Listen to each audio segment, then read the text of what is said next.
Muy bien.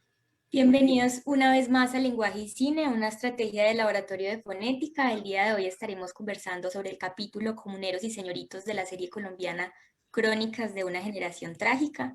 Recordemos que nuestros conversatorios se dan en el marco de la estrategia Cuenta con el Alma, liderada por el grupo de laboratorios 1012 Lab de la Facultad de Comunicaciones y Filología de la Universidad de Antioquia. El día de hoy nos acompaña el maestro Mario Yepes, profesor de la Universidad de Antioquia y un cinéfilo apasionado, así que estamos felices de recibir a un amigo del laboratorio nuevamente.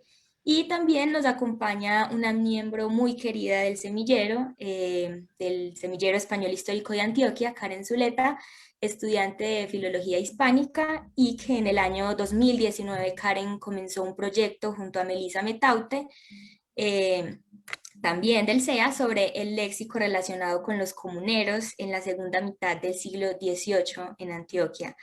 Esto lo realizó con documentos de archivo del Archivo Histórico de Antioquia, así que bienvenidos a ambos. Es un placer para nosotros tenerlos en este espacio. Muchas gracias por la invitación y estamos a la orden. Mucho gusto de estar con Karen. Igual, profe. Bueno, Bueno, Crónicas de una generación trágica es una serie a la que personalmente le tengo cariño. Fue un proyecto histórico de Gabriel García Márquez que narra la vida de toda una generación de jóvenes criollos, encabezados por Antonio Nariño, y que a finales del siglo XVIII se levantaron contra la corona española. Este destino trágico simbolizó el nacimiento de una nación. Esta miniserie consta de 6 capítulos que fueron dirigidos por Jorge Alitriana y Luis Alberto Restrepo, y actualmente pues la pueden encontrar en el portal de Sistemas de Medios Públicos de Colombia de manera gratuita gracias a Señal Memoria. Así que los invitamos a que puedan ver esta serie y muchas más en ese repositorio virtual tan interesante. Me gustaría comenzar este conversatorio preguntándole al profesor Mario un poco por la parte técnica de esta producción y qué significó para la televisión colombiana una serie histórica como esta y otras producciones de la época que también fueron dirigidas, por ejemplo, por Jorge Alitriana. muy bien, pues realmente a mí me queda un poco grande lo de hablar de la técnica cinematográfica como tal, porque yo no soy cineasta, soy cinéfilo, como dijiste tú hace un momento, muy apasionado cinéfilo, pero, pero yo, aunque he tenido inclusive experiencias de actuación en cine, han sido muy breves y muy escasas. Y me ha interesado mucho el cine, es como una de las artes representativas, porque toda mi carrera pues, teatral de muchos años, que ya no practico sino en el campo de la dramaturgia y de la docencia, pues necesariamente me llevó a interesarme por el cine y por los productos de la televisión que eran mediadores de la literatura, tanto de la literatura dramática como de la literatura narrativa e incluso a veces de la poética. Entonces, digamos, una persona que haga teatro necesariamente se tiene que interesar, pues si tiene un poco de horizontes, ¿no? Por esa versión que el cine y la televisión hacen de su propio arte. Entonces, en este caso yo quiero enfatizar lo siguiente. Esta serie, que fue una de las últimas que hizo Jorge Alitriana, básicamente con el mismo equipo, casi siempre, eh, responde a un interés de él, sobre todo como director de teatro colombiano de una generación. O sea, él no fue un caso insular.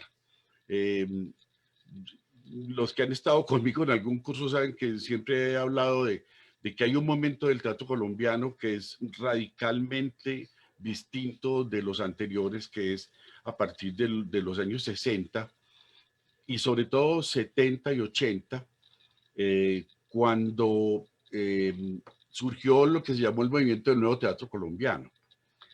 Y por lo mismo tuvo mucho que ver con la raíz universitaria que tenía, que eran los grupos teatrales universitarios de esas mismas épocas, que fueron, digamos, bases del trabajo de muchas de las personas más importantes en el sentido estricto de la palabra, ¿cierto? En el sentido de que su trabajo fue de gran de penetración, de gran investigación, de proyección muy fuerte dentro del país y del exterior, la etapa en la cual se crearon las escuelas de teatro, las modernas escuelas de teatro, porque muchas de las que habían existido antes ya no existían, la sola presencia en las universidades de las escuelas de teatro, y una preocupación muy concreta del movimiento teatral de la época que lo han resaltado todos los historiadores, que es precisamente un movimiento teatral al cual le importaba muchísimo hacer el otro relato de la historia. O sea, teniendo mucho la conciencia de que este es un país en el que había mucho más analfabetismo en aquella época y sigue habiendo mucho, pero no solamente, digamos, el analfabetismo pues, primario, sino el funcional respecto del arte y de la historia, y de la ciencia y de todo lo que se quiera. Pero digamos, aunque en este momento es mucho más alfabetismo que antes, sigue habiendo una carencia muy grande, que fue la que en aquella época se quiso remediar, respecto del conocimiento de la historia universal y en particular de la historia de Colombia. Entonces, si ustedes ven la dramaturgia que se produjo en esas 3 décadas especialmente, no solamente, pero especialmente, se van a dar cuenta de que la insistencia está en eso, en enseñarle al público la historia de Colombia por los medios del arte, dejando siempre la constancia que siempre hay que dejar de que la historiografía nunca va a sobrar. Al contrario, siempre es el referente fundamental. O sea, es la columna vertebral del conocimiento de la historia, es la historiografía. Pero el arte puede hacer mucho para enseñar, y como personalmente lo reitero mucho, el teatro, el cine y la televisión inclusive llegan a los analfabetas. Entonces son una manera, mucho más, por ejemplo, que la narrativa escrita.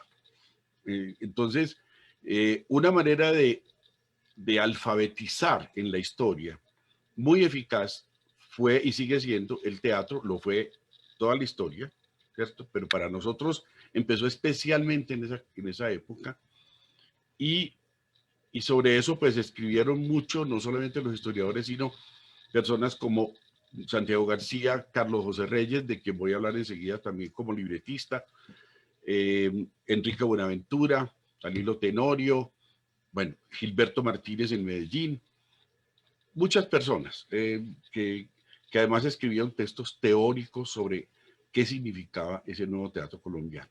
Entonces, en particular, si llegamos al personaje de Jorge Ali Triana, el maestro Jorge Ali Triana, hay que llamarlo maestro con todas las letras, ¿no? Es un caso muy especial, porque Jorge Ali,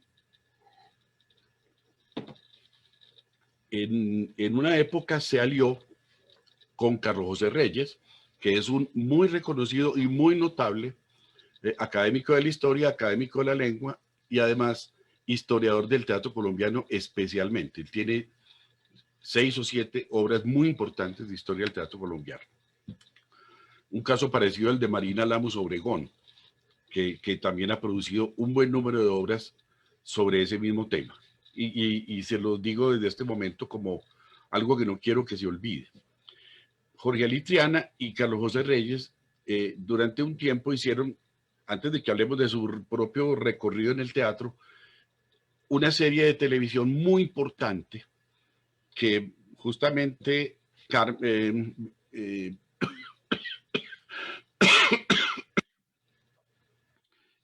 me estaba diciendo que se puede conseguir, que es Revivamos Nuestra Historia. En la época en la que todavía la televisión en Colombia era en blanco y negro, aunque buena parte de lo que rodaron en aquella época se hizo ya en color, aun cuando todavía no se pudiera emitir en color, que fue muy importante para cumplir ese proyecto. Hicieron una serie muy larga que se pasaba todos los domingos en un horario AAA, y por lo menos tenía una penetración muy grande en una época en la que solo había 2 canales, ¿no?, en Colombia. Y y entonces llegaba a muchísima gente. Y en esa serie vimos historias de la conquista, de la colonia, del proceso anterior a la independencia, de la propia independencia, del triunfo de la República, de las guerras civiles, ¿no? Hasta llegar a momentos como la Constitución de 1886, Rafael Núñez, la Guerra de los 1000 días, bueno, y inclusive llegar hasta el Bogotazo, ¿cierto? Así, entre otras cosas, recuerdo que se llamaba esos capítulos de esa etapa. Y además, series en particular sobre Bolívar, sobre Manuela Sáenz, sobre Córdoba, sobre Sucre. Bueno, fue algo de una dimensión extraordinaria. No sé si se consigue toda, pero si alguien puede acudir a eso, va a tener muchísimos elementos de historia de Colombia en una forma audiovisual muy bien hecha. ¿Cómo se pudo lograr eso en un momento en el cual inclusive la propia televisión colombiana, y digo televisión, pero una televisión que se hacía en esos casos con un lenguaje de cine? Y a eso vamos, precisamente, que es un buen ejemplo, es lo que vamos, la serie que vamos a comentar. Y es esto.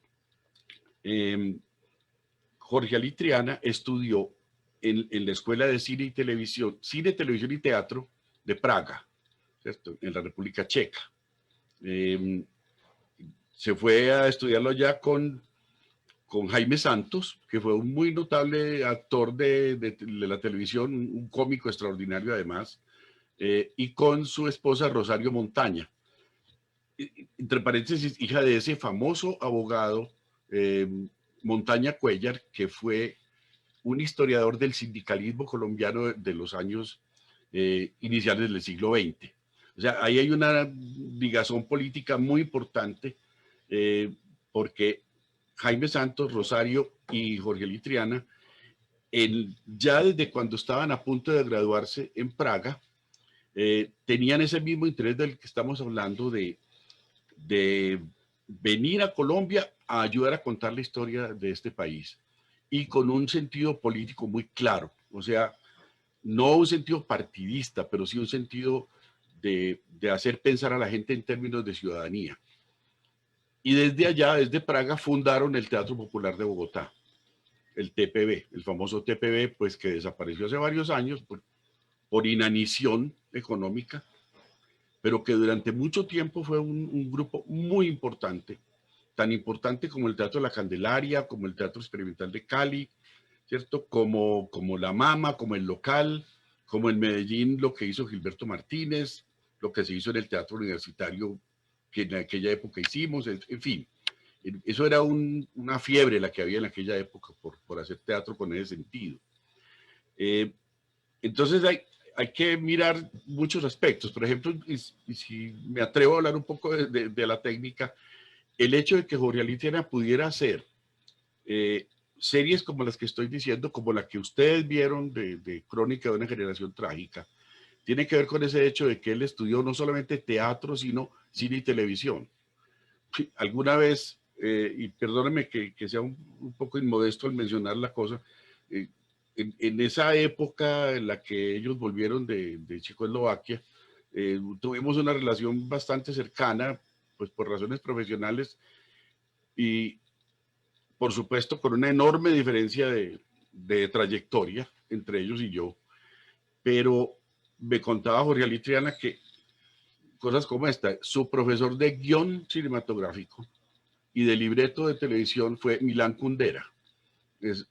Eso solo es pues un dato monstruoso, es decir, haber tenido de profesor de guión a una lumbrera de la novela y del guión como fue Milán Kundera, y cuyas obras además han sido llevadas al cine también por otras personas, pues fue muy importante para él, pero no solamente eso, sino una formación que era extraordinariamente importante, o sea, 6 años de estudio. Y resulta que inmediatamente llegaron a Colombia, Jorge Ali empezó a trabajar con ellos dos y con Carlos José Reyes y con, por ejemplo, Jaime Barbín, el actor que hace el papel de Juan Francisco Bermeo en la serie, en Crónica de una generación trágica, que fue un excelente libretista, dramaturgo, que escribió una obra sobre los comuneros, entre otras cosas. Muy buen actor, muy buen director, y con gente como otros que aparecen en la serie, como Calero, ¿cierto? Como Diego Vélez, del Teatro Experimental de Cali, que es el que hace el canónigo Rosillo en la serie. O, por ejemplo, con Gustavo Angarita, que fue uno de los puntales urgentes de esa época para crear un grupo como el TPB, y que sigue siendo muy importante sobre todo en la televisión colombiana, a pesar de su mucha edad. O con un dramaturgo como Luis Alberto García, que fue el autor, y voy a parar porque he sido demasiado extenso, el autor, por ejemplo, de una obra tan importante para la escena y luego para la televisión, como fue Panamá, Aituk Panamá, la obra con el título de la expresión de Roosevelt, de Me tomé a Panamá, ¿no? Y que estaba basada en la obra del historiador cartagenero Eduardo Lemaitre. O sea, miren ustedes cómo aparece en ese momento como una conjunción de acontecimientos y de personas que van a garantizar la calidad de lo que en aquel momento se hizo y se siguió haciendo. Pero bueno, me parece que son muchos aspectos y que vale la pena pues que alguien más intervenga. Sí, profe, qué interesante eso que usted nos dice, porque da cuenta pues que la serie no llegó así de la nada y que había como un recorrido detrás de personas interesadas pues en ese tipo de producción y de contar la historia, porque sé que durante esa época sí había como una intención en realizar producciones artísticas de todo tipo, concentradas pues en la historia del país. Y entrando pues en materia del capítulo y de este contenido pues tan interesante que vimos allí, me gustaría que ambos pudieran aportar sobre un poco sobre lo que fue este movimiento de los comuneros. Fue una revuelta, fue una revolución, qué pasó, y que también llamaba bastante la atención el título de Comuneros y Señoritos, ¿no? eh, Justamente porque parece que es un conflicto donde ambos, digamos que al menos era un conflicto que les atañía a todas las clases sociales del virreinato.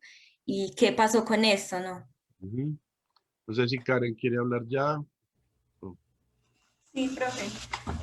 Pues no sé, yo sí voy a hacer como también más bien rapidito para que el profe también pueda dar la apreciación sobre ello. No, pues cuando nosotros estamos investigando sobre los comuneros, como que uno tiene una idea vaga, ¿cierto?, de lo que le dicen a lo largo de la vida, de que son los comuneros, más que todo el 20 de julio, ¿cierto? Ahora, más que por estas fechas, ¿cierto? Pero ya mirando bien la historia de los comuneros, vimos pues cosas muy interesantes.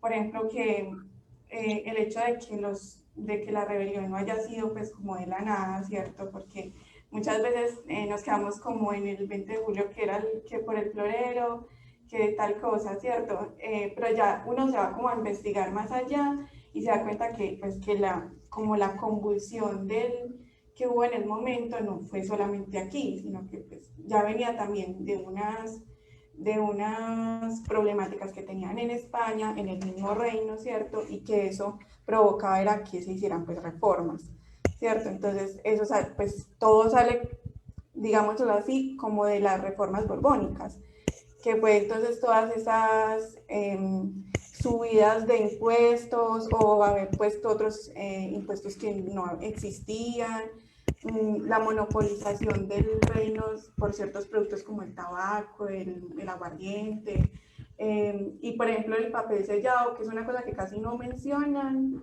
o yo no lo he visto mucho, pero también habían subido el precio, y eso también pues, afectaba no solamente a los comerciantes en su producto, pues lo que sembraban, lo que vendían, sino en todo, pues como hasta en la industria artística, en todo.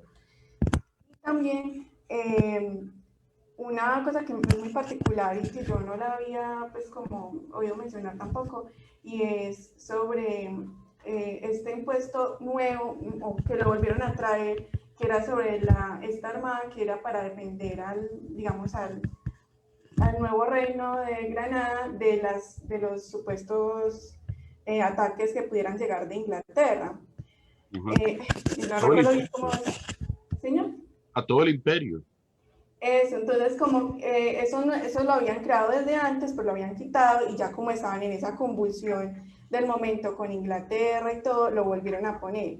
Y eso pues como que, aparte pues de que sea una cosa muy abrupta, pues ya las personas tenían unos impuestos determinados, ya tenían problemas económicos, ya tenían pues muchas cosas.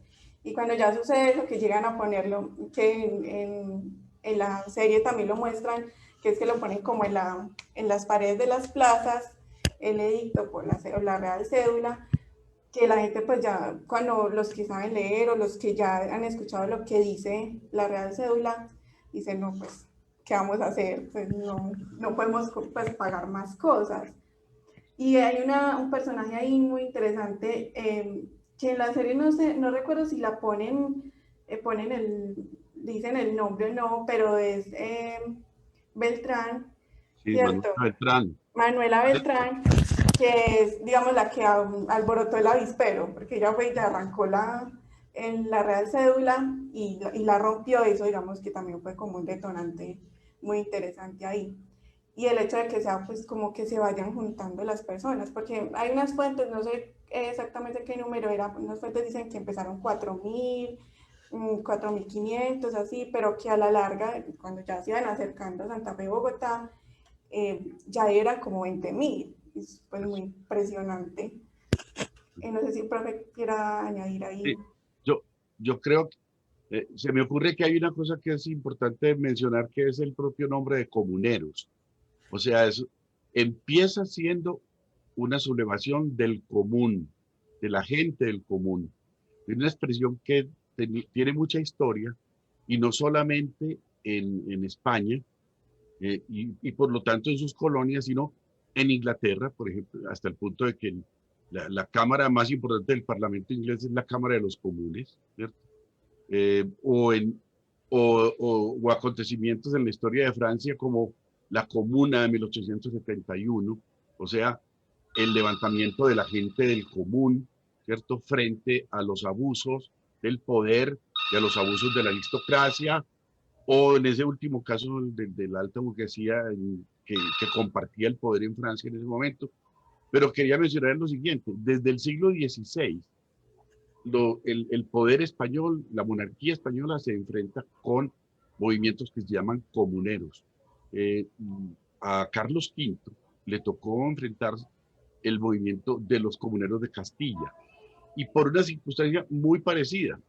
En ese momento, cuando estaba creciendo el imperio español, eh, ya no solamente en las colonias de América, del norte del África, del Asia, etcétera, sino dentro de la misma Europa, eh, cuando ya es dueño Carlos V también de los Países Bajos. Entonces, los campesinos, ¿cierto? Y los artesanos de Castilla especialmente, no solamente de Castilla, pero muy especialmente, se resienten del hecho de que el, el rey los llena de impuestos, ¿no?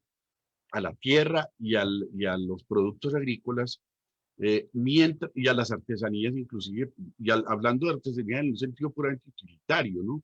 Eh, que mientras está favoreciendo en todos los aspectos a los Países Bajos, ¿cierto? A los flamencos, pues sobre todo, o a los alemanes. El, el, el, el emperador Carlos V era austríaco, ¿no? Y haciendo esas cosas y manteniendo el enorme ejército que tenía para controlar el imperio, tenía completamente sojuzgados y en la miseria a los campesinos españoles. E incluso a los nobles, digamos, más bajos, ¿no?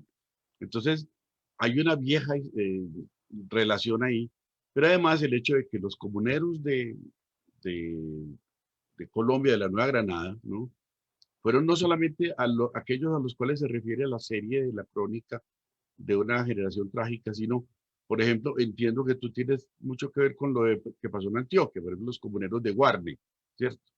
Que hubo una serie de movimientos simultáneos en la Nueva Granada, que no fue solamente en Santander y Boyacá y Cundinamarca, sino que además en las otras colonias españolas, muy importante en el Perú, ¿cierto? Que es la época en la cual a Túpac Amaru II, el segundo, le corre una suerte muy similar a la de Galán en la Nueva Granada, ¿cierto? Y se llamaron también comuneros, ¿no?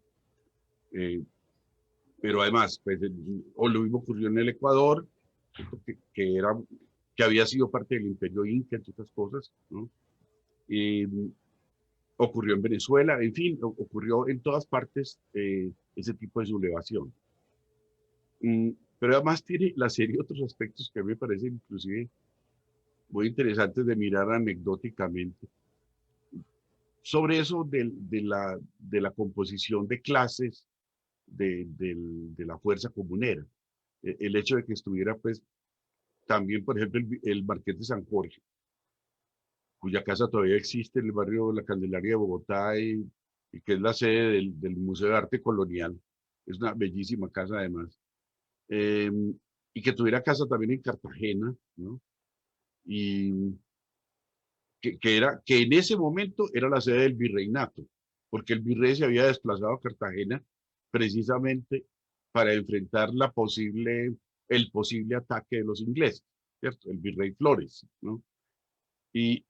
O, por ejemplo, que estuviera Nariño, lo pone la serie. A mí eso me parece un poco dudoso historiográficamente. Eh, Posiblemente estuvo allí, no me extrañaría nada que hubiera estado. Y a lo mejor me estoy perdiendo una fuente histórica, pero de todas maneras, el ponerlo allí como una licencia casi poética, pues a Nariño, y licencia histórica, conduce a simplemente presentar la idea de que la gente de los criollos más elevados e ilustrados que había en ese momento en la colonia de la Nueva Granada, también participan por distintas razones. Y eso es un aspecto que podemos ver enseguida después de que siga Karen. Sí, profe, a mí eso me parece interesante porque también hay una, que es, yo creo que una incongruencia, pero también es como la licencia poética de la serie, y es que Mutis en la serie ya empezó la expedición botánica, cuando Exacto. empieza realmente es como en el 83 y no está mal, pero entonces eso también le da un significado, que es lo que usted dice, que no solamente es una rebelión o un levantamiento de lo que uno podría pensar que solamente son los esclavos o que son los negros libertos, como le dicen también en los documentos, eh, sino que es de todos, pues los comerciantes, los que más tenían tierras, porque a todos les afectó. Incluso creo que por eso mismo también tuvo pues como una importancia tan grande dentro de los mismos pueblos que iban pasando, porque no era solamente las gentes de a pie, sino que ya eso afectaba pues, a la comunidad en totalidad. Y también me parece algo interesante recalcar, y es que, por ejemplo, los gritos o las arengas que daban los comuneros, el más famoso que es el de viva el rey y muera su mal gobierno o abajo el mal gobierno, también da como una luz de como el proceso de hasta llegar a lo que es lo de la independencia, porque no están pidiendo exactamente pues, no, destituir al rey o no tener rey, sino simplemente esa baja de las reformas, lo que después se va a ir transformando en otras cosas. Y en Antioquia también, pues en Antioquia, usted le decía, profe, pues no solamente fue en Santander, no solamente fue ahí en el Socorro, que fue como el epicentro del que recordamos mucho todos, sino en Guarne, ¿cierto? En Río Negro, en Medellín, y en todas hay como es casi que espontáneo, como un imaginario o un discurso en común, es como una intención común y también un discurso, o sea, se expresan esas intenciones muy parecidas todas y con palabras pues que se repiten constantemente durante la historia. Claro, pero además el hecho de que participaran criollos ricos con grandes haciendas que tenían enormes intereses, estaban siendo afectados por la persecución a los de abajo, porque eran sus trabajadores. Entonces se ponía al atacar con los impuestos, las posibles ganancias no solamente quedaban afectados ellos, sino también los de abajo, y la falta de demanda, perdón, la falta de oferta de productos afectaba enormemente a toda la población. O sea, en el momento en el que la corona estaba cometiendo un error absoluto, ¿no? Algo parecido con lo que nos pasa a nosotros ahora con lo de la reforma tributaria, ¿no? Que es esa increíble torpeza de acabar con el mercado interno, ¿no? De acabar con el consumo, la posibilidad de consumo de la gente, ¿cierto? Asfixiarla económicamente, y entonces el propio Estado termina siendo víctima de su propio invento, ¿no? Pero hay una cosa que, sobre eso mismo, sobre la participación de los hacendados y demás, que dice Antonio Caballero en ese libro maravilloso que les recomiendo mucho, se lo he recomendado a varios de los estudiantes. Dice que Caballero y Góngora chocó con lo que él llamaba, entre comillas, el partido de los hacendados, al que consideraba un obstáculo para el buen gobierno porque, explicaba en sus cartas al ministro de Indias, palabras suyas, por interés propio subvierten el orden, perpetúan la ignorancia y la escasez y rechazan las reformas a favor de su personal ganancia, ¿no?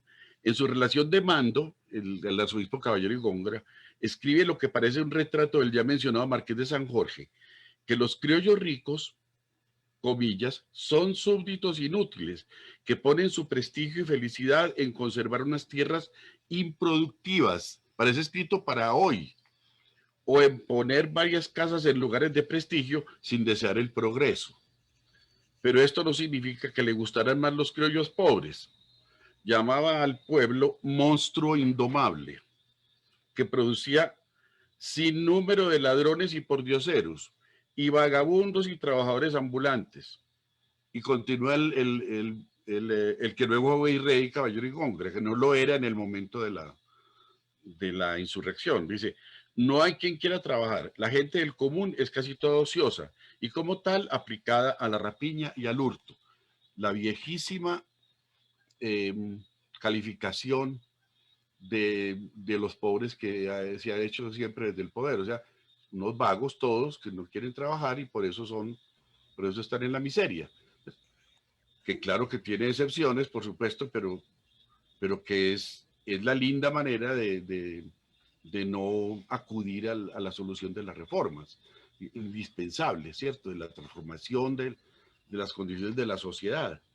Eh, Todo esto está en un libro de Antonio Caballero, que es una excelente historia de Colombia, que repito, no se puede tomar como historiografía científica de una manera absoluta, pero tiene una enorme información histórica, que se llama Historia de Colombia y sus oligarquías, que le recomiendo mucho porque es un excelente comienzo para quien quiera abordar en serio pues, la historia de Colombia. Lo mismo que el también reciente libro de Jorge Orlando Melo, que es la historia mínima de Colombia, que fue publicada el año antepasado, en donde hay también un recuento muy bueno de esa etapa de los comuneros y luego de la independencia, sin hablar pues de otros momentos.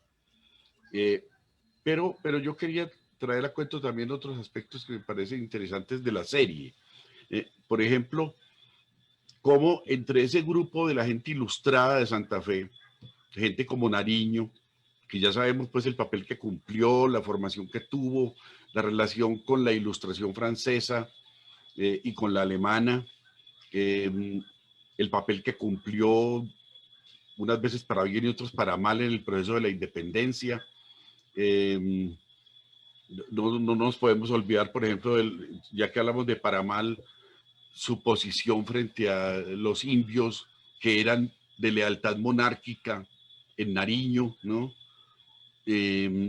Por las muchas razones que sabemos, ¿no? Pero que de todas maneras fue una persona que tenía, al lado de los errores graves que cometió, pues también ideas muy importantes para la independencia de la Nueva Granada.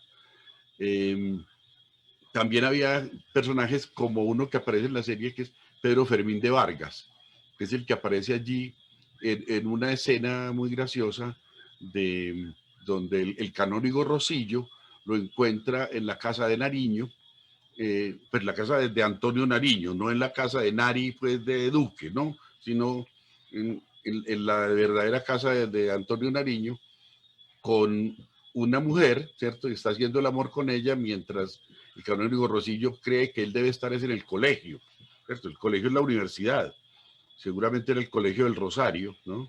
Que todavía existe, como sabemos, ¿no? Y entonces lo obliga a que no se vaya con los comuneros, sino que se vaya al colegio nuevamente, y en eso lo apoya la familia del muchacho, ¿no? Y vuelve al colegio, y el rector del colegio lo somete a un castigo que es azotarlo primero, como lo vieron en la serie, y luego ponerlo en el cepo. Pues, recuerdan que aparece frente a una ventana con las manos metidas y la cabeza metidas en un cepo de madera grandísimo, ¿no? Entonces yo quería contarles esta anécdota. Increíblemente ese castigo existió en la Universidad de Antioquia hasta el fin del siglo XIX. Yo lo sé por una circunstancia muy particular, y es que cuando estaba haciendo la maestría de ciencia política en la Universidad de Antioquia, María Teresa Uribe, la gran María Teresa Uribe, alguna vez en clase nos mostró y nos leyó partes del reglamento estudiantil de la universidad en el siglo XIX. Entonces decía, había una serie de castigos, de una gradación de los castigos que se hacían a los estudiantes y cuando cometían alguna falta. Entonces, claro, según la gravedad de la falta. Y había una muy grave que era precisamente poner al estudiante en el cepo, ¿no? Después de los azotes, y decía, y quedará en el cepo hasta que se reconcilie con el orden. O sea, hasta que seguramente pedía perdón o alguna cosa así por el estilo. Pero es increíble. Ese reglamento estudiantil está en la biblioteca de la universidad. Impresión. Es absolutamente increíble. Increíble. Pero, y tiene mucho que ver con lo que empezamos hablando, o sea, la participación de la juventud en esos procesos. Entonces, una forma de represión es esa, ¿cierto?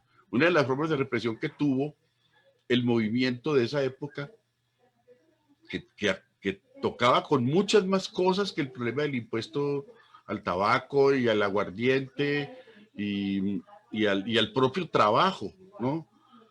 Sino que tocaba con muchos otros intereses y problemas de la relación colonial, ¿no? Entre ellas, la ilustración, porque la ilustración era peligrosísima. Siempre ha sido peligrosísima la ilustración de la gente, que la gente estudie y piense en horizontes distintos, ¿no? Sí, llama como bastante la atención todo eso, pues justamente porque, digamos, era una época también en la que se estaban creando las famosas tertulias literarias, los Claro. jóvenes se reunían a conversar. Era de verdad una parte muy importante el hecho de discutir entre todos La qué era imprenta. lo que estaba pasando en el mundo entero y cuáles Claro. eran las ideas que venían de Europa y cómo esto podía también ser asociado en el caso de América. Entonces, esto como que es bastante interesante y que lo cuenta la serie. Y justamente el castigo es algo que me había llamado la atención y que una compañera, Mayra, justamente también como que me dijo, como ve, no sabía que esa clase de castigos eran aplicados en la Universidad del Rosario. Me sorprende bastante justamente que la Universidad de Antioquia también tuviera digamos, como el mismo método por parte, pues, de los sacerdotes de la época. Y pues a propósito también de la coyuntura actual, era algo que también, qué bueno que salió el tema, porque digamos que vemos como mucho paralelismo con lo que pasaba en esta época y lo que está pasando actualmente. Digamos que vienen a ser casi que las mismas discusiones y la misma, digamos, el mismo papel de las clases, ¿no? También de mediatizar lo que pasa y de estigmatizar a lo que es la protesta. Entonces, es como si el discurso no hubiera cambiado desde aquella época y que todavía se mantuviera y seguramente se va a mantener por muchos años más, porque es una herramienta también de control. Y es que inclusive el propio abordaje de la historia es muy importante, o sea, con qué criterio se mira la historia, si es de una vez con los prejuicios o dispuesto uno a consultar muy distintas fuentes y a que haya una, perdón, y a que haya, digamos, la búsqueda de una, por lo menos de confrontación de distintas versiones.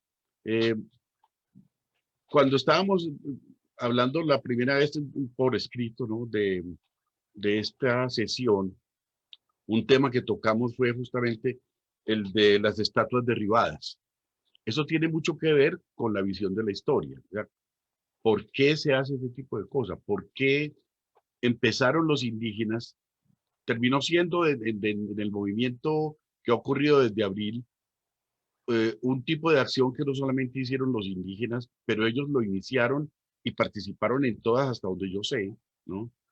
Y yo les mencionaba un editorial del Espectador que recuperé, en donde me parece que se dice una cosa muy adecuada sobre lo que eso significa, ¿no? Entonces, me va a permitir leerlos solamente un párrafo. Dice, después de decir que son acciones lamentables, pero perfectamente explicables, dice, partamos de varios preceptos. El primero es que la historia oficial ha sido excluyente. Los hitos fundacionales de lo que es Colombia se construyeron desde narradores con intereses y prejuicios propios, que buscaban ocultar a ciertos grupos, discriminar o no reconocer el daño causado.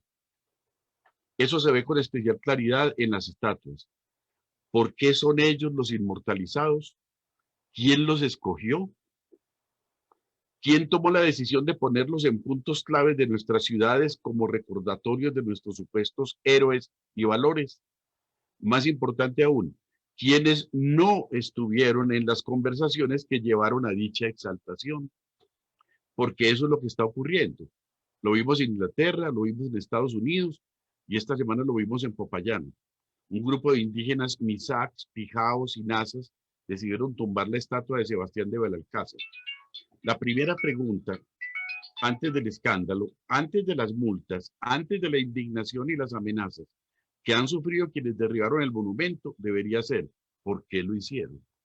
Entonces, y continúa diciendo, eh, ya mucho más en detalle, no se trata pues de leerlo todo, pero es muy claro, o sea, a lo que está apelando quien escribe la editorial es, antes de exaltar a una persona como personaje histórico, como héroe de una nación, hay que consultar a las distintas, los distintos sectores de la sociedad que de alguna manera, aunque hubiera sido muchos años atrás, tuvieron que ver con ese personaje. Por ejemplo, los indígenas, ¿cierto?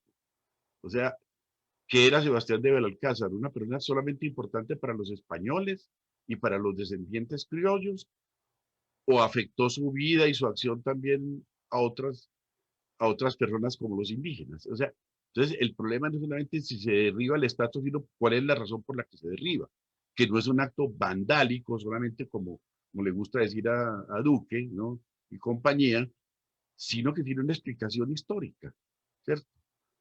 O sea, y eso tiene mucho que ver en general con nuestra historia, no es solamente sobre estos acontecimientos que estamos mencionando, ¿no? Profe, sí, o sea, yo recuerdo ahora que mencionan pues más que todo lo de la percepción que se tenía de los comuneros y que es el paralelismo pues especial, muy particular del resto de rebeliones que han habido, luego la masacre de las bananeras, bueno, tantas y ahora, ¿cierto? Y recuerdo mucho que cuando estábamos haciendo, pues como leyendo los documentos que están en el Archivo Histórico de Antioquia, pues como lo principal era recolectar el léxico, las denominaciones que tenían para los comuneros.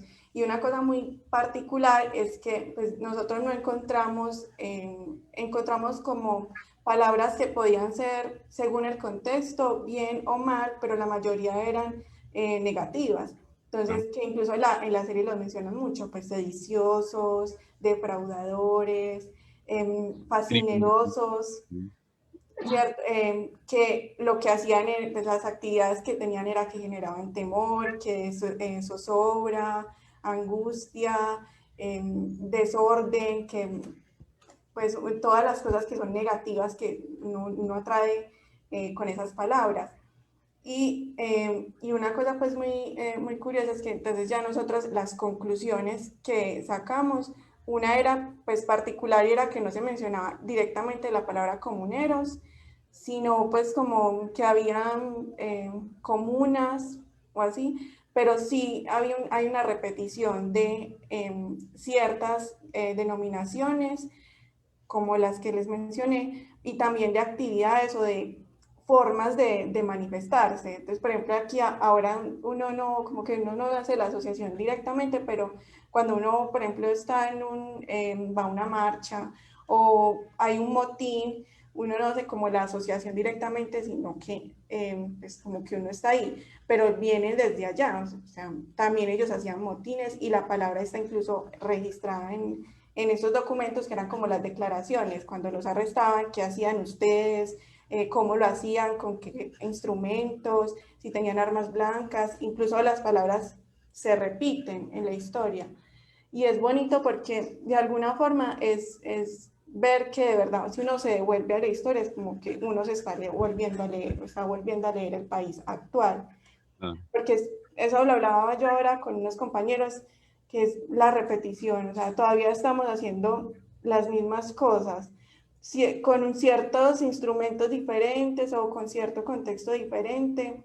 Por ejemplo, ahora lo de las redes sociales es muy impresionante, pues, pero al fin de cuentas sigue siendo como las mismas, o sea, las mismas problemáticas, con distintos nombres y con distintos actores. Eso me parece pues muy significativo. Y Sería muy el, bueno que te pudiera referir en eso del lenguaje. Por ejemplo, una cosa que la serie sí muestra que es un momento en el que esta mujer, que es la actriz de la representación que hay muy al comienzo en Santa Fe de Bogotá, y Pedro Fermín de Vargas y Nariño cantan una copla muy característica de los comuneros, y que además en todo el país ocurrió eso, o sea, una cosa similar a lo que pasa ahora, utilizar alguna forma que quizás no sea de arte muy elaborado, pero que es buscando, digamos, la vena poética para expresar las cosas y no solamente, digamos, consignas partidistas o cosas así, sino realmente trasladarlo al terreno del juego poético. No, no es un juego lo que están haciendo, pero es ese sentido lúdico de utilizar el arte para la protesta, ¿cierto? ¿Tienes algo sobre eso sí, seguramente? sí, una cosa que miramos también es que la estructura de las arengas son muy parecidas. Arriba tal cosa, abajo tal otra. Y Así. que cuando uno se va a ver pues, los significados de ciertas cosas, todas tienen como la intención de generar un ánimo pues, de la gente, ¿cierto? Que no se vaya cayendo el ánimo, que no se vaya dispersando la gente. Y cuando uno lo ve en las marchas de ese momento, claro, tiene una connotación así igual. Y otra cosa que era que tenían, por ejemplo, tambores, que ahora lo hemos visto en estas marchas, lo hemos visto mucho que salen con los tambores, la música, los performances, y en ese entonces también, o sea, ellos tenían los tambores y las canciones y todas construían con esa intención. Entonces es muy bonito, sí, es como, es lo mismo, es lo mismo. Sí, hay una, hay una copla, sí, aquí la encontré, la que está en la serie, la que cantan ellos en esa escena. Dice, la naranja es siempre amarga si se exprime demasiado. O sea, usted funde impuestos a una persona y la exprime, ¿no? La naranja es siempre amarga y si se exprime demasiado. Y el borrico recargado siempre se echa con la carga. Esa era justamente la que aparece en la serie. Pero además parece que era lo común. Era una época en la que además no solamente entre la gente de una manera espontánea, sin que necesariamente hubiera una fuente literaria, ni nada por el estilo, o entre la gente ilustrada, utilizando pues su conocimiento literario, el utilizar la copla, la trova, ese tipo de recurso para hacer caricatura política, una caricatura gráfica, pero también caricatura verbal, ¿cierto? A propósito, pues como de estos temas, profe Mario, no quisiera pues que acabáramos sin abordar esto, que es una idea que desde el comienzo del capítulo a mí me llamó la atención, y son el papel de las casas de comedia. Entonces, ¿quiénes asistían a esas obras de teatro? ¿Quiénes eran los actores? ¿Quiénes escribían estas obras? Y si estas casas de comedia también representaban un asunto de clase, porque podemos ver que eran vistas como de mal gusto, y si había una contraparte, digamos, de este tipo de teatro para las clases altas, al menos en el virreinato, y si también en estas clases de comedia se hacía denuncia social. Eso también, no sé si hay algún registro en la historia sobre esto. Claro, hay un registro muy bueno en un libro, bueno, en varios libros de Marina Lamus Obregón. Marina Lamus Obregón es una extraordinaria lingüista en primer lugar. Ella es egresada del Instituto Caro y Cuervo y, y se dedicó a la investigación sobre el teatro colombiano desde la colonia. Y, y tiene pues muchísimas referencias. El más reciente que estaba mencionándoles ahora es un libro que se llama El teatro en la caricatura, eh, que es que toma desde el siglo XIX hasta casi el final de ese siglo, desde el comienzo del siglo XIX. Y, y se refiere tanto a las caricaturas que se hacían sobre las piezas teatrales como sobre los actores, los directores, los dramaturgos y el público. Y no solamente caricaturas gráficas, sino la caricatura textual. O sea, los textos de los críticos de teatro, por ejemplo, que hubo durante el siglo XIX, en varias partes del país, pero sobre todo en Bogotá. La investigación de ella fue sobre todo en Bogotá. Y, y algunas de esas críticas son implacables, son graciosísimas de la visión que tenía, digamos, un crítico ilustrado sobre el público ignorante o sobre el público que pretendía ir al teatro con un sentido de figuración social y no de interés pues por el arte.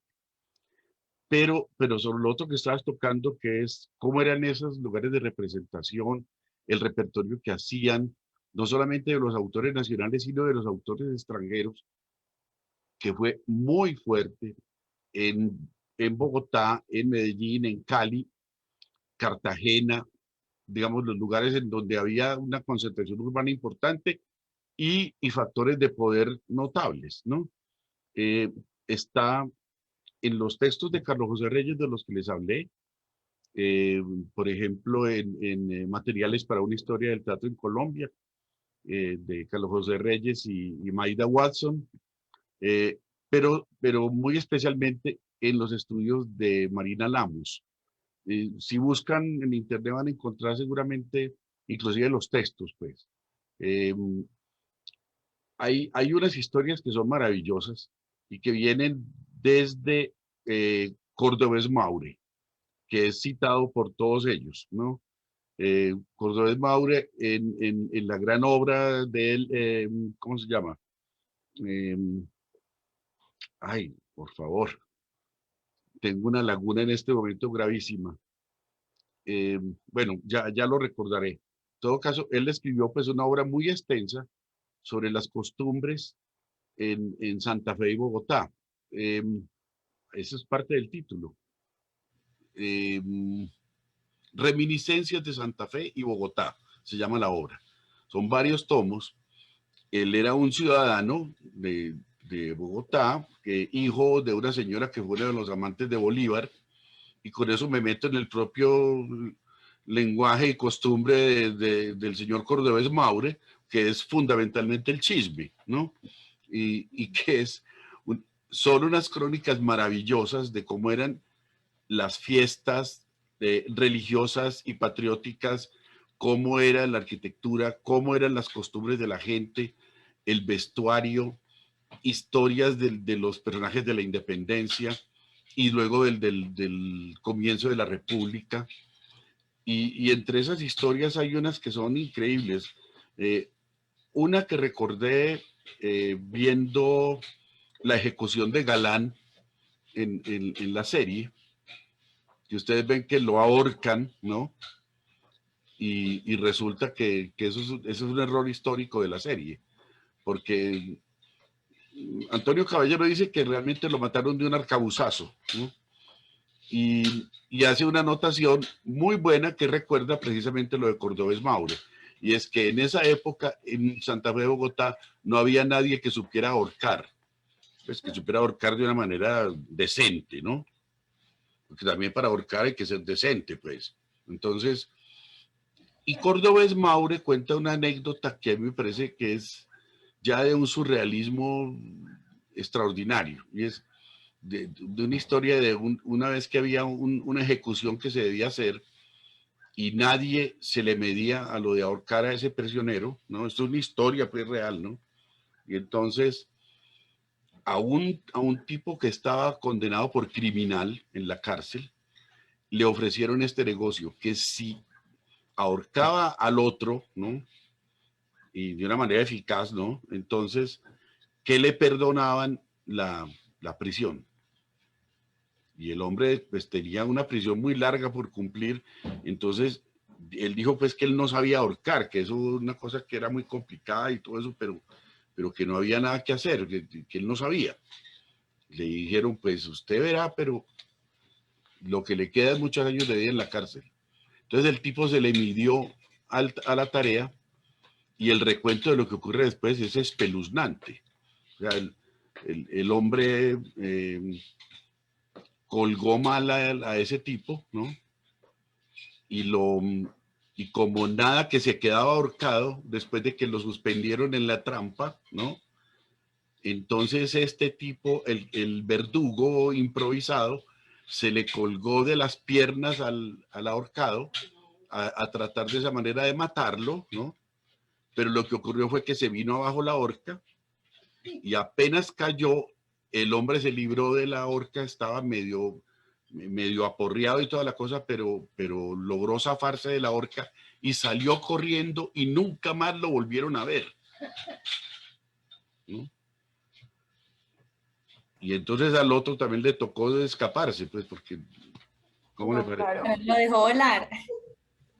Yo les Imagínate. recomiendo mucho a quienes estén enterados en la historia de Colombia, pero además en la historia del chisme, esa obra de Cordovés Maure, que es una maravilla y que es la fuente para muchos de los historiadores colombianos, pues. Y hay mucho sobre los espectáculos. Hay que ver lo que cuenta, por ejemplo, precisamente sobre el personaje que estaba diciendo Karen, sobre Manuela Beltrán, ¿cierto? Entonces, este Cordovés Maure cuenta esta anécdota. Pocos años después de 1819, de la batalla de Boyacá, cuando la gente que iba al teatro, al Coliseo Ramírez, como se llamaba el antecedente del Teatro Colón en Bogotá, casi toda la gente era gente que había vivido la época de la independencia y había visto fusilar a muchos de los héroes de la independencia, ¿no?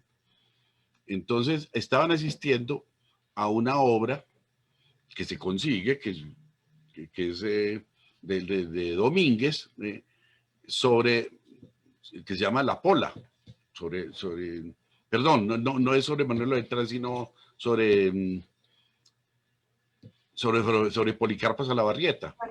Sí, y resulta que Policarpa, pues todos sabemos que fue fusilada, ¿no? Y lo mismo su novio, que es otra serie de Jorge Litrián, entre otras cosas. Y resulta que estaban haciendo una obra de Domínguez, una obra dramática en el Coliseo Ramírez, y cuando llegó el momento en el cual iban a fusilar a la Pola, ¿no?, el público se amotinó dentro del teatro y se puso a gritar furioso que no podían fusilarla, que ella era una heroína de la independencia y que cómo la iban a fusilar. Entonces, esa transposición entre la ficción y la realidad tan impresionante, o Muy sea, impresionante. la capacidad del arte de influir sobre la mente de la gente.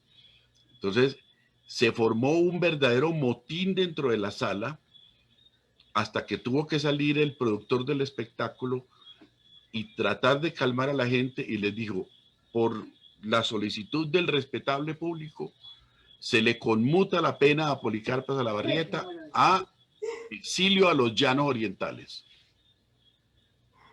Qué La bello. gente se calmó y no quemaron el teatro, que era la idea que tenían ya varios de los espectadores. ¿Cómo me le va pareciendo? Sí, bastante impresionante. Me llama como mucho la atención esa anécdota de que el público, claro, enojado también, eh, digamos, vio ahí también la figura real de esta mujer. En la edición que yo tengo de la obra teatral de Domínguez, pues que era de esa misma época, ¿no? Eh, está la historia de lo que ocurrió en ese estreno de la obra.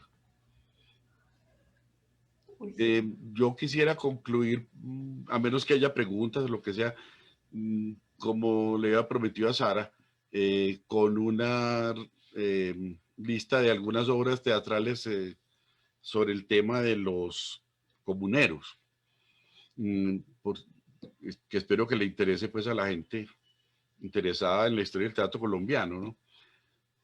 Y sobre todo en la relación del teatro con la historia.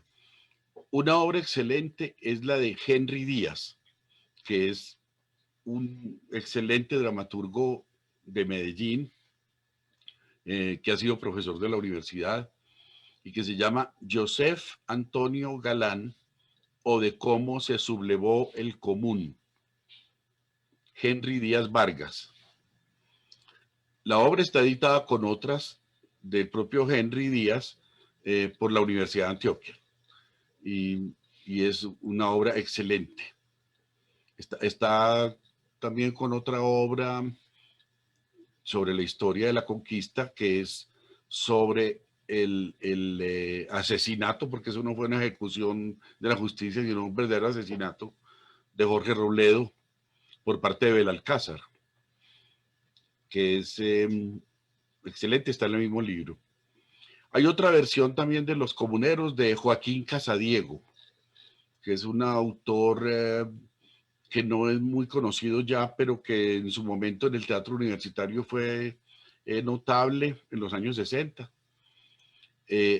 Hay una muy buena de Gilberto Martínez, que fue pues nuestro amigo, maestro en muchas cosas del teatro aquí en Medellín, profesor de la Facultad de Medicina en el área de cardiología y profesor de teatro, por supuesto.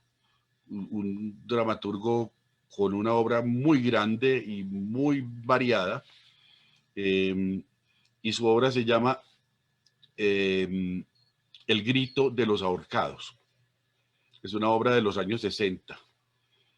Y hay otra del Teatro La Candelaria que está en una de las antologías de las obras del Teatro La Candelaria, que se llama Comuneros 1781, que es en la cual el dramaturgo fue Santiago García, pero es una creación colectiva del grupo La Candelaria. Y también les quería mencionar una obra sobre los comuneros del Perú, que es justamente sobre la sublevación de Túpac Amaru II, ¿no? el jefe inca, ¿cierto? Y que lleva hasta la rendición obligada y la ejecución de Tupac Amaru. La obra con un sentido muy de vigencia, el momento en el que la escribió Danilo Tenorio, que es el del dramaturgo, que era director del grupo, fue miembro del Teatro Experimental de Cali y director del grupo de la Universidad Santiago de Cali durante mucho tiempo, y de un grupo que se llama Grupo de Teatro Experimental Latinoamericano de Cali. Esa obra se llama Tupamaros, o sea, con una doble A, Tupamaros 1781, que es el mismo año de lo de la Nueva Granada. Y en el momento en el que él escribió la obra, estaba ocurriendo justamente el movimiento de los Tupamaros del Uruguay, ¿no? Así como se está dando el de los montoneros de la Argentina, ¿cierto? Y estaba creciendo el movimiento guerrillero en Colombia, o sea que es un momento de gran efervescencia de la protesta en América Latina e inclusive pues del movimiento guerrillero. En el caso pues de los Tupamaros del Uruguay, sabemos pues qué historia tan grande hay detrás de eso, ¿no? Entonces, con un sentido de alegoría, Danilo Tenorio escribe esa obra sobre los Tupamaros, los seguidores de Tupac Amaru en el Perú. Esas son las que recuerdo así como de primera mano, pero por supuesto que si buscan en los textos de historia del teatro van a encontrar más, pues, que fue un tema favorito de los años 70, 80, ¿no? Muchísimas gracias por esas recomendaciones, profe. Yo sé que había bastantes personas interesadas en este tema y sobre todo pues en estas obras que también dieron como, digamos, en estos hechos históricos que dieron como resultado estas obras. Y también me parece muy interesante que nos compartan no solamente las de este territorio, sino las de algunas otras que podemos encontrar en América. Bueno, Claro. desafortunadamente nos tenemos que despedir de este espacio. Muchísimas gracias a nuestro público por acompañarnos y por supuesto muchas gracias al profesor Mario y a Karen por estar aquí y esperamos tenerlos de vuelta muy pronto porque sus recomendaciones y digamos lo que siempre nos comparten es de mucha ayuda para los que estamos interesados como en explorar diferentes cosas. Pues muchas gracias por la invitación, muy bueno haber compartido con Karen. Tengo muchísimo interés en conocer lo que escribió, su investigación sobre los comuneros de Antioquia y sobre el lenguaje, pues. Eh, y lo mismo la tuya, Sara, me parece bien interesante conocerlas y, el- y les deseo muchos éxitos con este programa. Profe, Muchísimas muchas gracias. gracias. Igual, muchas gracias. Yo me voy como con muchas cosas que no había contemplado y que tampoco había visto. Y yo creo que siempre que uno habla con el profe, como que uno se va con un montón de cosas más para ver, para leer, y ya, eso es muy enriquecedor. Muchas gracias. Yo debería haber citado más textos de historia. No olvidemos la nueva historia de Colombia de Editorial Planeta, que es una fuente muy grande eh, de muchos grandes historiadores colombianos del siglo XX, o el Manual de Historia de Colombia, que editó primero el Instituto Colombiano de Cultura, que son, pues, digamos, unas referencias muy serias, aparte de las que les mencioné, pues la de Jorge Orlando Melo y la de Antonio Caballero, que vale la pena conocer. En fin, muchas gracias de nuevo. Gracias. Gracias a todos.